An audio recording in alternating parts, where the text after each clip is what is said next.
on the 15th of Av, and the closeness.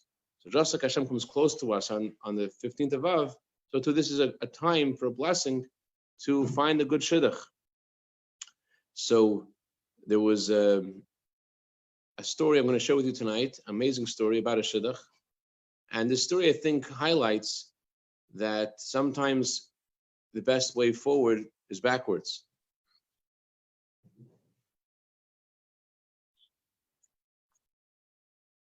Ray Zomero heard the story already, and she's coming to hear the story a second time. A lot of people asked the Rebbe for a blessing for a shidduch, and asked the Rebbe if they should do things that they thought would help their shidduch, which weren't exactly according to Torah. For example, many people asked the Rebbe about shaving. Maybe it'd be better to shave your beard to help you find a shidduch. And the Rebbe responded that a shidduch, it's a very long story, but it's a good one. But the Rebbe actually told people that a beard brings an extra mercy from God, and a shidduch is a great blessing. So instead of having a beard being something that detracts from finding your mate, finding your spouse, it's the opposite. The best way to increase God's blessing is by being more careful in God's words and God's laws. So in this story, there's a lot of depth and meaning to the story. But with no further ado, as we said, it's a long story. Let's get right to it. There was a great Goin, great genius, whose name was Rabbi Uri Nasan Nata, and he lived in Brisk. He was married to someone, and unfortunately his first wife died, and she had a sister, and he married her sister after his first wife died, and then his second wife died as well. After his second wife died, he was introduced to someone else from a city of Slotsk, and he moved from Brisk to Slotsk, and he married this person in Slotsk. They were blessed with a child. His name was Shlomo, and Uri Nasanata himself was a great genius. He was called already as a child in Ilui, called a genius as a child. And his son of Shlomo, in addition to being a genius in his own right, he also, at the age of 14, decided to embark, as was customary in those days, for people to travel around to an exile. Gemara says you should exile yourself to a place of Torah. So many people actually did this literally. They would travel around to learn Torah from various people. So Shlomo, at the age of 14, left his house.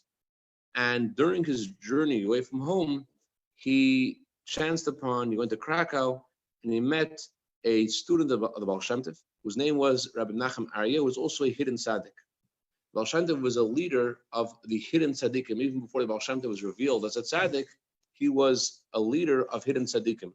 The Baal Shem Tov had various stages in his life of revealing himself. At the age of 36, he finally revealed himself to the world as a tzaddik, but until then, no one knew of his righteousness. And he also, in his group, he had many great tzaddikim who walked around like simple people. One of them was Rabbi Nachum Aryeh, and Rabbi Nachum Aryeh, he introduced Shlomo into the ways of the Baal Shem Tov. Rabbi Shlomo married the daughter of a certain man named Eliyahu Moshe. And after their marriage, half a year after their marriage, unfortunately, she became insane. And halachically, I mean crazy. And halachically, it's very problematic, but sending a divorce to someone who was, unfortunately, is not well. So his son-in-law, Uri Nasanata's son, and Eliyahu Moshe's son-in-law, Shlomo, tried to find a way to be allowed to divorce his wife, but he could not find any leniency. No rabbi was willing to give him the right to divorce his wife because she wasn't well. She wasn't able to accept a divorce. And interesting, I have actually a friend of mine who similar thing happened to him, and the Rebbe told him that a question remains a question. I'm not saying this is a lesson for everybody, and there are various terim out there. There are various leniencies out there. I just want to point out that it wasn't for everybody, and there was someone, my friend of mine, that told him a question remains a question, and he should not seek a leniency to divorce his wife, although she had gone insane. But just throwing that out there. Anyways, so she is insane. She is for 6 years. And at that time, in the year Taf Kuf, in the year 5500, the Baal Shem Tov visited the city of Slotsk. and all of the Go'anim, all the great Torah giants in the city of Slotsk came to see the Baal Shem Tov. Among them was Rabbi Uri Nasanata, the father of Shlomo, and his father-in-law, Rabbi Yoel Moshe. And they heard how the Baal Shem Tov was a great miracle worker, and they wanted to ask him for a blessing for their daughter-in-law, respectively. The Baal Shem Tov asked if any of them have any grievance with the other. Uri Nasanata said the contrary. Rabbi Yoel Moshe, my mechutin, the father of my son-in-law, he is such a philanthropist. He's so generous. He is taking care of all my son's needs. Not only that, he helps me myself. He helps also myself from time to time. He's such a kind, generous person. I have nothing bad to say about him. And Rabbi Yoel Moshe said, my son-in-law, Shlomo, I have nothing bad to say about him. He's incredible. He hangs around with all the simple people. Now remember, Shlomo was also close to the ways of Chassidus, the ways of Baal Shem Tov, because he learned from this Tzaddik Menachem Aryeh. So he would go around, said Rabbi Yoel Moshe, he would have a class in Chumash every day with Rashi, and he would teach people Pirkei Avos. And on Shabbos, he would have a class in the Medrash. And he, in general, would work very hard to instill love for people in each other's hearts. Until he came to town, Rabbi Yoel Moshe said, people would always fight with each other, they would argue with each other, and they would, most of the time it was because of business reasons. People didn't get along with each other. They thought that everyone else was encroaching on their business. And this Rabbi Shlomo, when he came to town, he sought to plant feelings of love in everyone's heart, and he brought everyone together. I have nothing wrong, no grievance at all about my son-in-law. I love him very much. In fact, he always goes around to people in town. He asks them how they are. He inquires on people's welfare, inquires how they're doing in Parnassa. And everyone in town also cares about him. They all pray for him, and they want a blessing that his wife should get better, my daughter should get better. By the way, this story is written by the previous Rebbe. It's all the details are authentic, written down clearly by the previous Rebbe. So Baal Shem Tov responded, and he said, I could help. I can give a blessing that your daughter-in-law should get better, but on the condition that once she gets better, your son will have to write her a bill of divorce. They'll have to send her a get. They have to get divorced immediately as soon as she gets better. So Uri Nasanata, he was again a great Talmudic genius. He tells Baal Shem Tov, doesn't make sense what you're saying. Halachically, according to the Torah, he brought many proofs from the Torah why this is not a good idea. Rabbi Yoel Moshe says, I will give a lot of money to charity. I just want my daughter to get better. Please let me give charity instead. This is not a good idea. My daughter loves him. He loves my daughter. Please don't force him to get divorced. So Baal Shem Tov said, if you do not agree to this condition, I cannot help you. So after a while, they came back to the Baal Shem Tov. They said they're willing to accept whatever the Baal Shem Tov says. But they cannot guarantee that when their daughter gets better, that she'll also accept the divorce. They can only guarantee for themselves that they'll fulfill what the Baal Shem Tov asks, but they can't guarantee that she'll do what the Baal Shem Tov is asking. So Baal Shem Tov said, that's fine, that's good enough for him, and he's willing to give a blessing that she should get better. He tells Rabbi Yoel Moshe that when he goes back home to his daughter, he should tell his daughter that the Baal Shem Tov, who is known as a great miracle worker, is in town and he wants to see her. So Rabbi Yoel Moshe looks at his mechut and he looks at Uri Nasanata, and they're both wondering to each other. It's been already 6 years that she has been standing in her home between the oven and the wall, and they have to. They work very hard to feed her. She hasn't uttered a syllable for 6 years, and all of her bodily needs, they have to take care of her. She hasn't moved from the space between the oven and the wall for 6 years, and they really don't know what the Baal Shem Tov means. Tell her this. Tell her something. Tell her, the Baal Shem Tov said, tell her that I need to speak to her about something. So they'd have no idea what the Baal Shem Tov meant. But Reb Shlomo, who was Rabbi Yoel Moshe's son-in-law, who had learned about the Baal Shem Tov, he told them, listen, the Baal Shem Tov is a tzaddik. to follow his words very carefully and exactly. And if this is what the Baal Shem Tov says to do, this is certainly what you have to do. You should follow exactly what the Baal Shem Tov is saying to do. So Rabbi Moshe goes home and he tells his wife what happened. He tells her about the miracles of Baal Shem Tov. And as they're talking to each other, unbeknownst to them, their daughter is listening. And they see, and she starts talking to them. Just tell me about this person. Tell me about this miracle worker, the Baal Shem Tov. And they see that a light is shining from her, like her features are back to normal. She looked again like a normal person and she recovered. And they're totally shocked. And that night she slept normally, and she literally had. Oh, thank you. Very good point. She was very weak. But she got better, and with all the excitement, Rabbi Moshe didn't remember the Baal Shem Tov's condition that he should bring her to the Baal Shem Tov. Instead, he was focused on something else. They had thought that the reason why this had happened to her was because of the evil eye.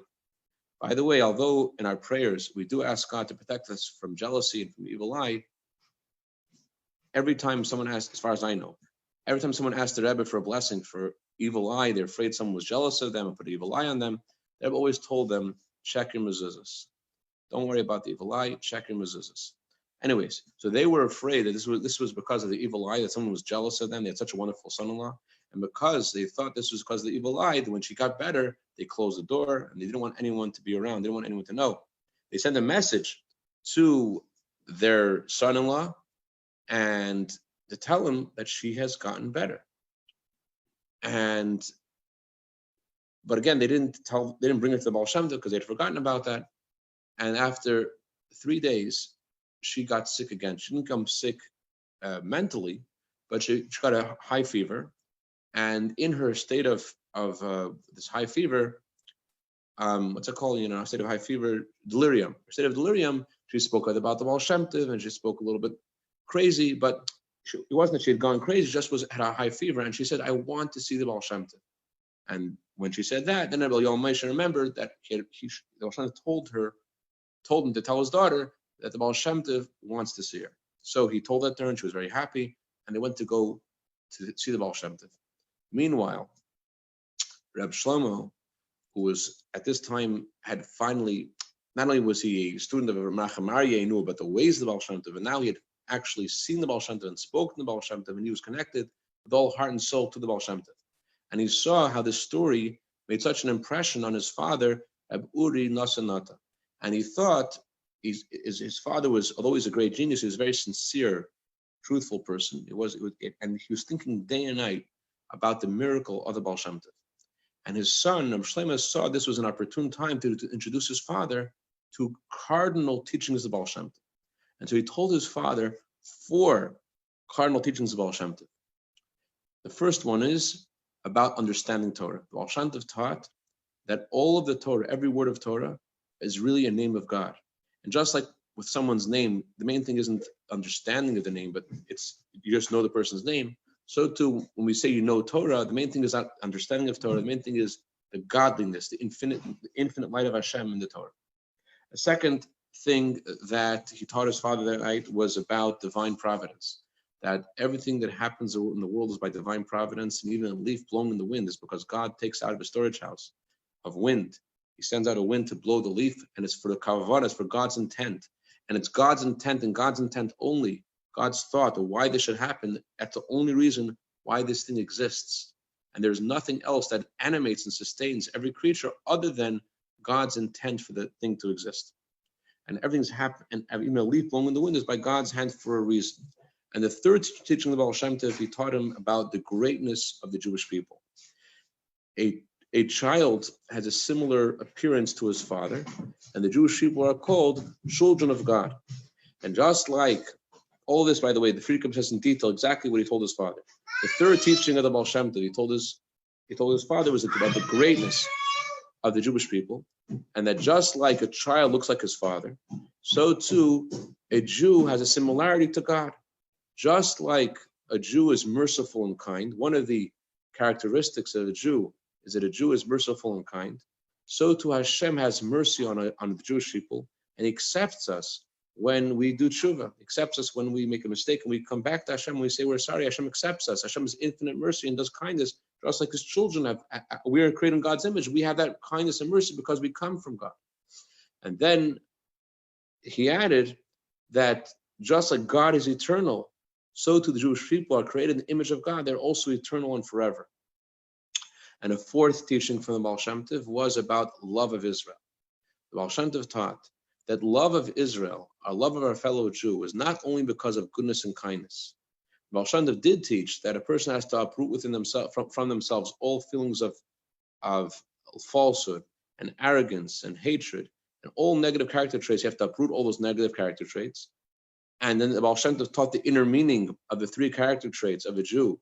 The Jew is called merciful and kind and bashful. Baal Shem Tov says a Jew is called merciful because he has mercy on the divine soul that has descended from heaven and come into his body, into a corporal body, and he feels bad for his neshama and he wants to elevate his neshama.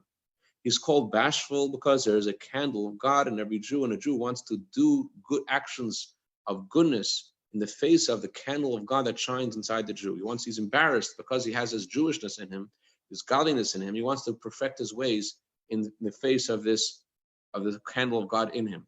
And the Baal Shem taught the inner meaning of the word kindness. Baal Shem was taught that God sends a soul to the world to uplift the world, to uplift the mundane, to uplift all the things that we're involved in, to purify all of the mundane things that we do. So that's like an act of kindness.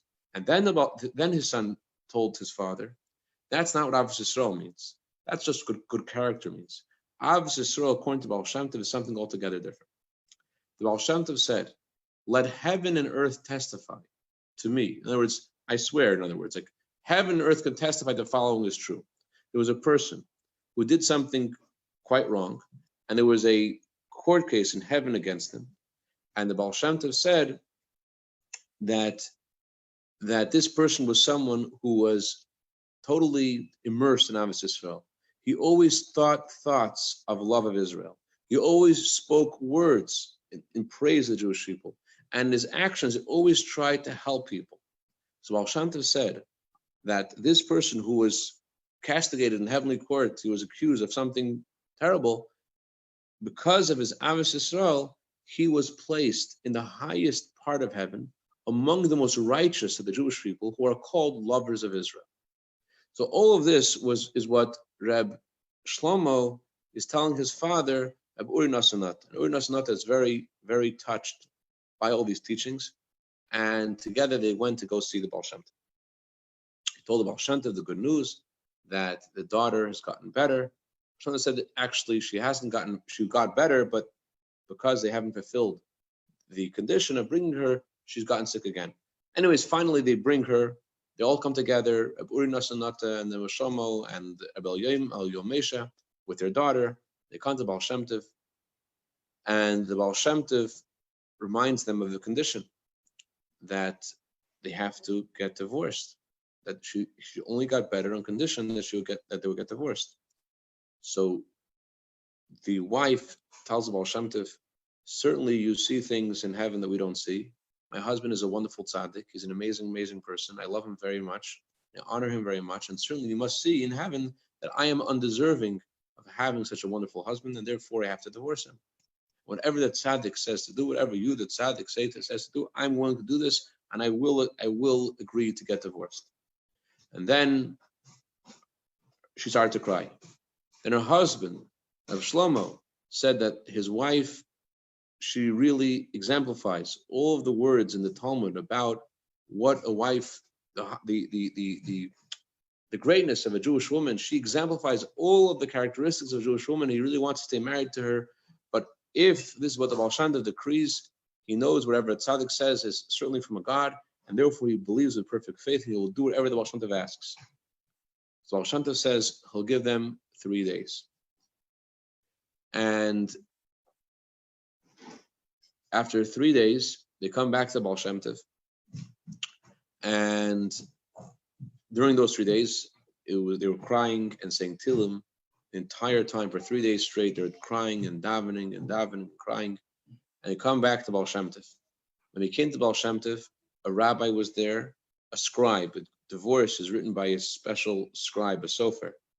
The rabbi is there, the scribe is there, everyone's ready to do the divorce. And Baal Shem Tov asks if they're going to fulfill their condition. And they say, we're going to fulfill whatever they would like to stay married, but whatever Hashem has decreed upon them, they trust the tzaddik and they'll do whatever the tzaddik says to do. So the Baal Shem Tov went back into privacy for a few moments, and he came back and he said, 6 years ago, there was a decree in heaven that Reb Shlomo would have to be shackled to this marriage that would not ever, he would be unable to remarry ever. And it was decreed upon her, on his wife, that she would become insane. And the Baal Shem Tov says this was a decree made in heaven. However, in the merit of your sacrifice, in simple faith, the words of a tzaddik, because of this, the decree has been annulled, and you could live together. And the Baal Shem Tov blessed them to have a long life and sons and daughters. The blessing was fulfilled. And Reb Shlomo, with the blessing of Baal Shem Tov, moved a few years later. He lived in Slotsk for 3 more years. And then he moved from Slotsk to Bayev. And he lived in Bayev until the time of the Alter Rebbe. And he then, when the Alter Rebbe came back, Alter Rebbe went to accompany Reb Mendel Haradakar to Eretz Yisrael. The Alter Rebbe came back and lived in Liozna. So Reb Shlomo moved to Liozna to be with the Alter Rebbe. And then he spent the last 15 years of his life in Eretz Yisrael. That's a story. So for me, the story isn't, every way you look at the story is a fascinating story. But one of the amazing things you see in the story is that, unfortunately, when you're looking for a shidduch, you're looking to find a spouse, all kinds of crazy thoughts come in your head. Like, I need to do this, I need to do that. And it's not an easy place to be. And that's why the Gemara compares it to Kriyas Yamsuf, because just like the splitting of the Reed Sea, before it happens, you're like, what's going to happen next? How am I ever going to get out of this? This is an impossible situation. So just like the splitting of the Reed Sea is, and so too, before you find the shidduch, you have no idea how you're going to find the shidduch. You feel like there's just no way out. And therefore you start cutting corners and think you have to do this, you have to do that. And here you see in the story of Baal Shem Tov, that the first thing you need to do is to bring the bracha down from Hashem, and sometimes do things which are beyond yourself, closer to Hashem, doing more what Hashem wants, because all the blessings come from Him. So as we enter this time for blessings for a shidduch, it's really, really important. It behooves us to think about those people in our life that we know who are single, who are looking for a shidduch, and try to find ideas. I shared with you guys how the Rebbe said that the campaign, one of Rebbe's 10 mitzvah campaigns is Avos Yisrael. That campaign means, Rebbe says, is they have to try to find matches for people. Someone asked the Rebbe, you want every one of your Hasidim to be a Shadchan? Rebbe said, yes, everyone should try. The first Shadchan was Eliezer, the servant of Avram, and he prayed to God. He didn't know how to do this. He didn't know how to make matches, just prayed to God, and he tried, and God guided him. So in a similar way, we have to spend time every day and think about people who are suffering or waiting to find their spouse in this time, and make an effort and say a prayer and ask Hashem for help and think about them. And Hashem will help us to help people find their respective other. Anyways, that's the story I want to share tonight. Good vach, Rabbi Yosef, good vach, Rabbi Tzuriber, good vach, Charles, good vach, Menachem Mendel, good vach, Reuven, good vach, Beryl. Any questions, comments, criticism, tomatoes, and cucumbers? All right, a good vach. Skoyach, thank you. Good. Thank you very much.